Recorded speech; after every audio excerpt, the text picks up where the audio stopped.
Aurreko urteko udan lagun ezagun talde bat bildu zen eta proposatu zen talde txiki baten zen asmoa edo zena izan Eibarren eta zen hori neska gazte talde bat sortzia. Hasi ginen pentsatzen pixkat zelan genuen bideratu birilera ireki bat, talde bezala zelan genuen funtzionau, ze ekidin behar genuen eta ze inbar genuen talde bateko funtzionatzeko eta abar, eta orduan aurreko urteko irailean egin du lehenengo bilera irekia. Jende asko etorri zen, neska gazte asko, adin ezberdinetakoak, eta egitza esan da oso pozik gelditu ginen, erantzunakin.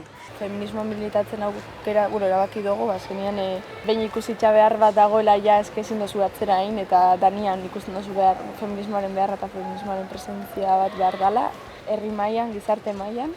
Matraka bai dakagula subjektu bat, dala neska gaztea, eta azkenean da gaztetasuna eta neska izatiak gurutzatzen dira zenean, azkenean agerian uzten ditula zapalkuntza ugari, ez? Izan aldia zela, azkenean sexualizatuagoa gauzela, gazteak izan da eta neskak izan da, hezkuntzan dakagula presio mordu asko, lan prekarioak ditugu zela, eta hori dana pixkat horren aurka edo borrokatzeko elkartuin behar ginen.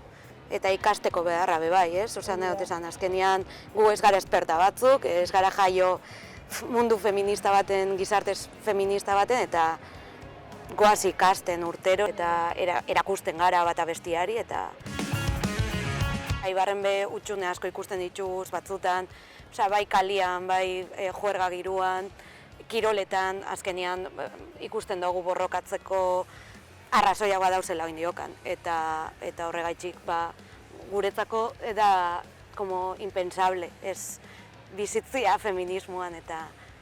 Azkenean hori pertsonalkizuk ikusten dozuna bai konturatzen zara berbetan zure lagunekin o zure taldekidiekin azkenean partekatzen dozu zela zapalkuntza komun batzuk eta azkenean kolektiboan erantzun behar zaiola, ez dela oso zaila da.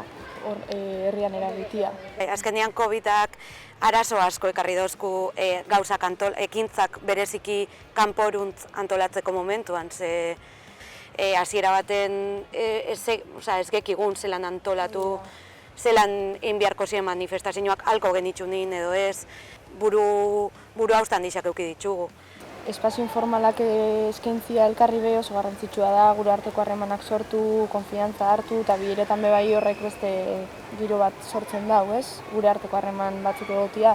Orduan hori benaiko komplikaua izan da, askoz zegoera hotzauak ekarri dizkigula pandemia. Eta gure artean ezagutzeko hasieran esaten genuen bezala, zaila izan da. Azkenean, igual pandemia ez bazan egongo inalko genuen juerga bat bota, danoko atera, eta horrek azkenean bebai eitzen dau taldia tipo ezagutzia eta holan. Helburuak edo, uste dugu bai bete diazela, azkenean talde berri bat izan da, eta jende berria egon da feminismoan militatzen eta beti dauz gora berak eta, baina bai uste dugu egonkortzeko azkenean erabili dugu urte hau, gu elkarre ezagutzeko bebai, eta ambiente politx bat eitzeko bebai gure artean, ze azkenean bestela ezingo zeban funtzionau. Taldiak gizartean zein herrian eukidaben harrerari dagokionez, nik uste dut orokorreneko nahi izan dela. Gu behintzat hori Luapen elkarlanian indoguzen ekintzetan eta ikusi dugu jendean inbau dela, inguruko pertsona asko etorri dira, eta ni ondo sentitu izan naiz, eta ez dakit itxentogunakin arro sentitu izan naiz. Eta ilusio asko itxen dozku jende oso gaztia etortzea. Segu beraien adinakin ez gekagun hainbeste kontzientzia eta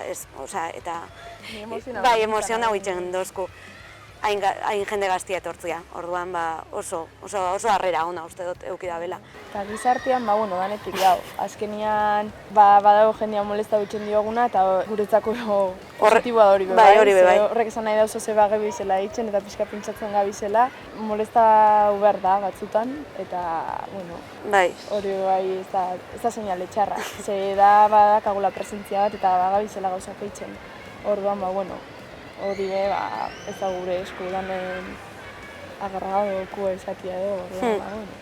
Oso pozik gauz egiz esan da egin dugun danakin eta lortu dugun danakin.